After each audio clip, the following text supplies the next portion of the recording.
Hello, hello, and welcome to the Coaching Business Spotlight Show. I'm your host, Kat Knecht, and today we have a very special edition of the show.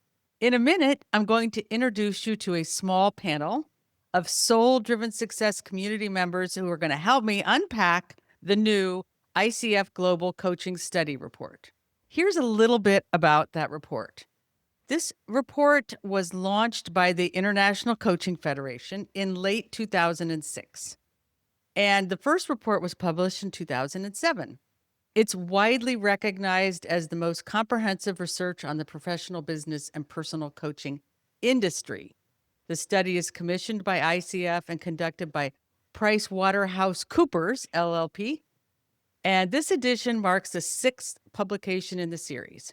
The study concentrates on coach practitioners to offer insights into the current state of the coaching profession using the extensive ICF membership and open invitations to non-ICF members. So this year's report examines responses from over 10,000 coaches spanning more than 125 countries. And wow, I just think that's super cool. So my first encounter with this report was about 10 years ago. The president of the International Coach Federation was speaking at the Los Angeles chapter meeting, and I was really excited to meet her and be inspired by her talk and findings of the report. At the time, my coaching business was doing really well, and I had a very positive view on the coaching profession. The talk, however, and what was in the report was downright depressing. I just can remember sitting there in the audience going, what? I mean, I did not come here to be brought down. But one of the things that she talked about, she was real she's like, we are failing as an industry. We are failing as a profession. So there was a call to action because she talked about that there was a staggering number of coaches who businesses were failing. They were all dropping out. She rallied us to make a change in this area so coaching could be a thriving profession that changes the world. This was one of the moments I decided I would be a leader in this area. I took her call. I was like, okay, we're going to do this thing. I want to make this happen. It took many years, but I opened my business academy for coaches. And in my work in the academy and for the Coactive Training Institute, I have seen these positive changes happening over the last 10 years. And I have been hoping that I wasn't just this microscopic little view I was having on the world. So it was very gratifying to get the message from ICF a few days ago. This is what they said. They said the coaching profession isn't just growing, it is breaking records. So that made me really happy. So I brought together a panel to take a look at this. And I'm going to have them each just briefly introduce themselves, tell their name and the name of their business, and then we're going to do some chatting about it. Who wants to go first? Sure. I'll go first. So my name is Dave Baillie. My business is called The Tao of Dave and specializing in self-leadership coaching for when life shift happens. Cool. Rhonda? I am Ronda Colavito of Ronda Colavito Coaching and Consulting. And my business focuses on executive and career development at the intersection of building relationships and expanding your networks. Nice. And Todd? I am Todd Karges. I operate under my own name. I'm just Todd Karges Coach.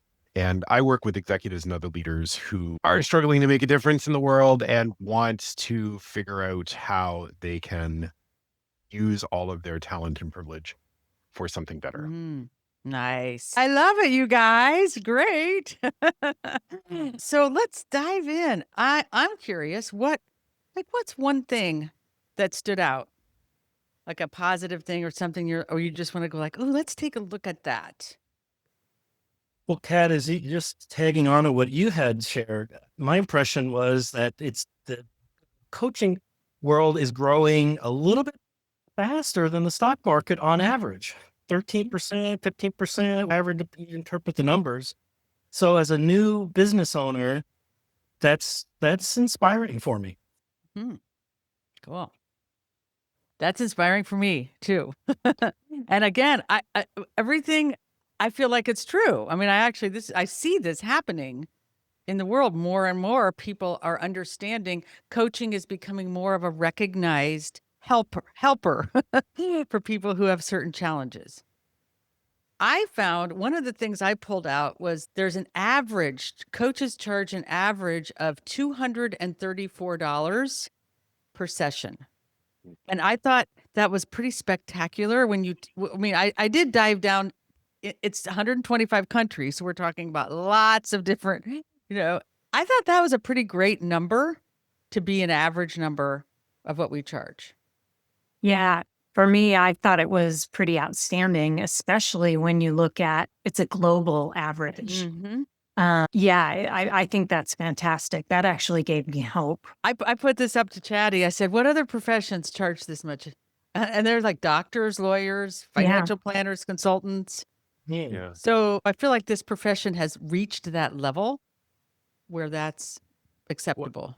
So I'm very curious, Kat, because you said that there was an earlier version of this report, and this figure, the 200 and whatever it is, right? 234. $134 that is charged on it. Like where has it been? Like it's gone up. Where has it gone up from? Because this is the first version of the report. I don't know. I don't, Okay. I'm going to just like make something up, but it was something like $50.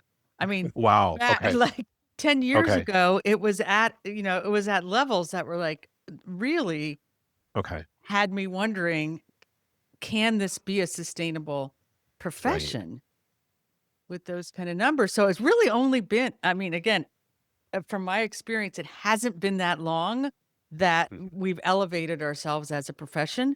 And I think some of those things showed up in this report because it's a lot of coaching is focused in business and on managers and executives. And so that has brought it up to a certain level.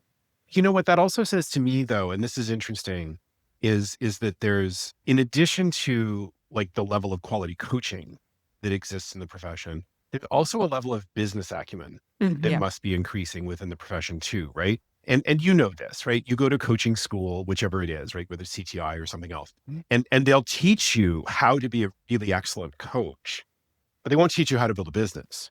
That's right. And there's right. That's my crusade. Exactly. And so what this says to me is that there's not just excellent coaches, but there's also, sort of a business acumen within the profession of coaching that is new as well. There were two. Remember, I did my coaching education back in 2004, 2005 at CTI. There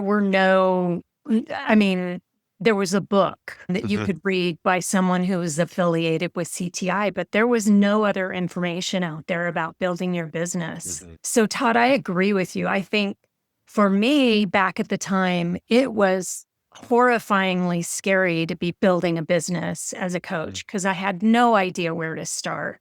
And so I went internal, but fast forward 15 years, and there's some amazing resources out there, particularly Kat, to help you figure out how to run and market your business.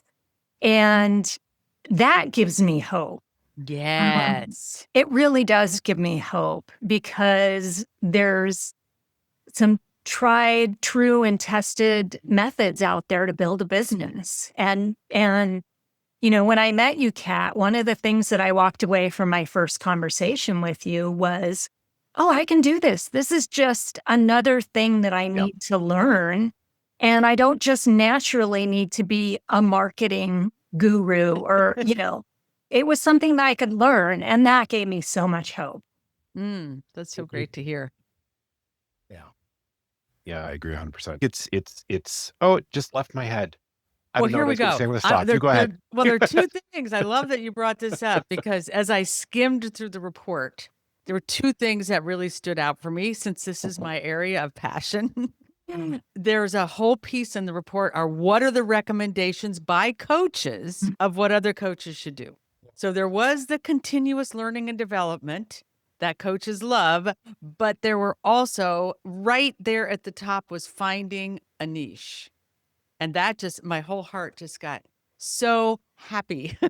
And there were coaches reporting like they understood how important this is. Somebody wrote like coach in a niche you love. So that to me was like, okay, this is new, right? Because there was a time when it was like Rhonda saying, it was just kind of like, so, you should be able to do this. Go out and, make it happen. The training should be enough. So I feel like the coaches have become smarter about this. And that's one of the reasons that the number 2 came up about business and marketing skills. There was people wrote about you need to have a mentor, you need to have training, you need to learn about business, you need to learn about finance.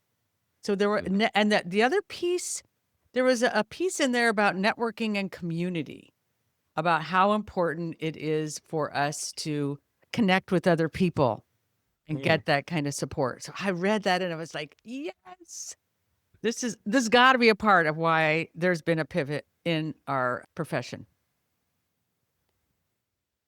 I mean, I really think that makes sense. And me coming into this and how do I start a business, and having the support network, having the community with everyone that's here, your business academy, knowing that I can learn and apply those lessons learned and mentoring, that makes the difference. A lot of people are familiar with the acronym SMART when they're setting goals, specific, measurable, and all this. I think the T in SMART is team, not time bound, because you're going to go farther faster when you have people supporting you. So who's on your team? That's a great tip for people. Yeah. Well, because you're right, Dave, like, the one-on-one coaching business, when you're just working with individual clients, without that community, and Kat, you've built a community that's extremely important. And it's not the only community of coaches that I'm a member of, but without those communities, like, this would be an extraordinarily lonely profession. And, who wants that? Not me. So there's a piece of advice for everyone who's listening to this. It's not fun to be doing this alone. Especially because you don't have to do it alone. Well, you don't. And right? Again, this is true of so many professions. And networking piece, it's like, of course, it would so obviously be true. And this is where the niche piece comes together for me. Because if we all have niches, we can really support each other. Actually, bringing referrals, we can literally support each other to, help grow our businesses. There were a couple of other things. I wondered if these stood out for you all as well. There was one piece around that coaches, actually 2 ways I saw in this that coaches are succeeding. One is there's a lot of focus on business. I think we all know that, that having some connection to either being a career coach, executive coach, leadership coach, business coach. Like when I looked at the numbers, it's quite huge. That area of coaching is what's really expanding right now. I'm curious what your thoughts are on that. Yeah, exactly, Kat. What stood out to me is over 50% of coaching areas is leadership and executive. Yeah. And so it was like, okay, that makes sense, right? Because it's businesses and leaders and managers are seeing a return on investment and the value to doing that. I want to put it so because I work with coaches, and you all know, in a lot of different niches, but I'm always encouraging them to find one piece of their niche that they can offer, in some form to a person and their work, because that's where the money is, because that's where we make money. So it just makes sense. And this can be relationship coaching. This can be wellness coaching. I really feel like all the different modalities you can have that personal coaching business, but find a piece of it that connects around people and their work. One of the things that was really helpful for me, Kat, is, you see the list of coaching niches, and executive coach and leadership coach are listed as niches. But I think you encouraged me to actually go even deeper and to find a niche within executive and or leadership development coaching. And that's been a game changer, because leadership and executive coaching can mean so many things to so many different people. And to really be focusing on something that I care so deeply about, which is relationship building and communication, it makes it so much funner. Is that the right term? More fun More fun. to Yeah. talk about what I Yeah. do and the impact that I have by narrowing down on that specifically. I love that, Rhonda. I just think that's really, really true. We can take what we're passionate about. So I'm not saying to coaches, like, let go of that thing you really want to do. Take that passion. And it's not like a rule, but yes, that niching down, getting really, really specific is one of the keys. Yeah, Well, Todd? and yeah, because like I'm looking at sort of the niche page that you were talking about right now, and Rhonda, you're right. Business coach, career executive is there, and what's so interesting as you're talking about niching, I'm thinking, oh well, it like I'm looking at this, and I think I've combined some of these in Yes. some ways as well. Like Yes. I know ADHD, for example, is on this list, and it's a very very small number. I know that this is a growing, there's Mhm. growing interest in it. But I know people who've combined ADHD with career. I know people who've combined ADHD with executive. I know, right? And when you start looking at like what are the places where people can play, you don't necessarily have to go to the one that has the biggest number, That's Yeah. right. right? That's Like right. it's That's because right. yeah, and I mean, I that's love what's so this. interesting about this. Yeah, this is so great because it's actually like combining two or three and really getting it specific, but having it be in an area that people are willing to spend money and care about. Right. And if it lights up your passion by as a coach, if it lights up your passion to combine two or three or four or whatever it is, and you can identify, well, what's the problem that people that have those that have those things have, right? Then there's this, that I'm getting really excited and making I'm losing all my words. It's towards the end of the day. I apologize. Uh, You're you know what I it's mean? yeah, you're totally making sense to me. I mean, Todd, what I'm hearing you say is, you're looking for a sponsor, right? I mean, basically a business or organization that's going to hire you in. Almost the vast majority of coaches are external, coaching to the businesses, but businesses may pay and organizations may pay for any or all of those types of coaching, right? Relationship coaching, self-leadership coaching, whatever you have. It's just a matter of, do they have that problem, or do they see the benefit in focusing in that area? And how do we, through the marketing, make that connection, help the client make that connection? Yeah, that Yeah. was one of the things I picked up that, and I have found this is true leading the certification program for the Coactive Training Institute, is most coaches want to be external coaches. That's the bigger desire. And it was something like 78% or, are. So it is, it's, and there is that, actually getting sponsored, but you can also have your own business and work in business areas like, as a career coach, as a business coach, if that's not your thing. And here's the other piece that really stood out for me. If you have a coaching business that's not going to go to organizations, there was a piece in here about coaches offering training, consulting, facilitating, and mentoring. And I'm a big fan of that. Again, it's like taking what you're passionate about, doing the one-on-one coaching, but often they want more.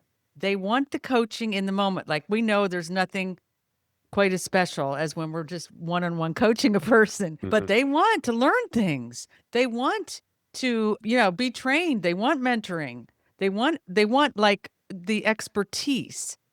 So I think, to me, this is one of the number one ways that coaches can grow their businesses if they're not going to go, and even if they are going to go to organizations, is to add things into your coaching package. Yeah, that came through very clearly for me as well, that a large percentage of the coaches responded that they're either going to broaden or focus their businesses and add these services. And it kind of spoke to me. We all bring another career or not we all, but many coaches Yes. bring another career of experience in. And at least for me, it was like, well, I'm a new coach. And it's like, well, wait a second, I have 25 years leadership experience. I can bring that in. There can be training, there can be other services. each of us here have had that. So just sort of a message out to anyone that might be listening to this, you have a lot more worth than just whatever your coaching certificate is. 100%. Amen. Oh, Yes. Yeah. that's a big, big deal. And also, Yeah. I mean, it's fun to do other things too. Yeah. I remember thinking is. about coaching one-on-one and as my sole business. And I was like, but gosh, I'm really going to miss facilitating groups, and I'm really going to miss designing leadership development experiences. And it dawned on me, I don't have to give any of that up. I can still focus on the things that I love and have a coaching business as well as consulting. And so I didn't have to give up anything. I got to keep all the stuff that I love and have it be all mine. Yeah. So that's a big shout out to people listening. Like, go think about this happens to me all the time. I just had somebody, I was a new person in our community. I was going through her Genius Wheelhouse assessment, and there was there's an area where I talk about, well, tell me about your past experience. And it was just funny because she started telling me the things. I'm like, what? You did what? Because there was this whole list of jobs she's had, things she's done. I'm like, let's like, those are the ones you want to bring forward. So I think this, I just have a feeling right now as we're talking about this, like this is a key component for our profession to really make it more holistic, that we are bringing the coaching expertise and we are bringing, the coaching philosophy, which at its heart is that we believe that people are, creative, resourceful, and whole, that they've got the answers. And yet at the same time that we all need support and help and information and all those other, trainings, we all need those other things as well. So, yeah. Go ahead, Todd. Value in the lived experience, right? Like that as the value in the coach's lived experience pre-coaching. Yep. Like, Well, there's that piece too. It's like who you are as a huge, person and what you really care about, and so important. And kind of right next to that, though, it's a big, huge change in how the public is looking at certification. Really, that was a piece, and I don't have the statistic written down here in front of me. But it used to be that the public did not care. It's like they said anybody can be a coach, or you can get a certificate in 2 days. And there's a much more savvy public right now. I know. Good. Yeah, it's good. Businesses are, I don't think a business would hire somebody anymore unless you're a PCC. Really, they're going for the PCC level at the most part. Yeah, I ran an internal coaching practice, and we would not hire an external coach that didn't at least have a PCC. And I remember when I went out on my own and I would introduce myself to people and tell them what I did. And I was delighted and surprised at how many people asked me, well, are you a coach or are you a professional coach? Because there's so many people out there who call themselves coaches today. So it was kind of cool to meet people who know the difference. Yes. And I think there's a much more educated public now that are going, before I work with a coach, I want to know, how did you get trained? Tell me a little bit about your training, which again, I feel like that's good news for our profession. Mm-hmm. Well, and on that vein, just not to get too nerdy about sort of the stats that are in the report, Kat, but they interviewed, what is it, 10,000, like some huge number of coaches were interviewed to sort of get the stats worldwide. But not all of the people that they interviewed were ICF certified coaches. That's right. Right. So that those median numbers that we have within the report that we talked about that paint this really excellent picture of the profession are representative of coaches who are ICF certified and coaches who are not ICF certified, who may not be commanding the same kind of numbers, which actually, if it was all certified, I wonder if those numbers might in fact be better than they are in this report even. I thought that was my assumption. You pointed that out to me, page 63. Because I was curious too, like, who are all these people? That was That's what I gleaned out of it too. It's like, oh, well, this is this wide range. If they just looked at certified coaches, I have a thought it would be an even better picture. Yeah. Maybe. And anecdotally, I can say that the business clients that I work with are aware of coaching, aware of coaching certifications in a way that I didn't think they would be based on the conventional wisdom that I had been consuming as I was learning about coaching. So that has been an interesting learning for me too.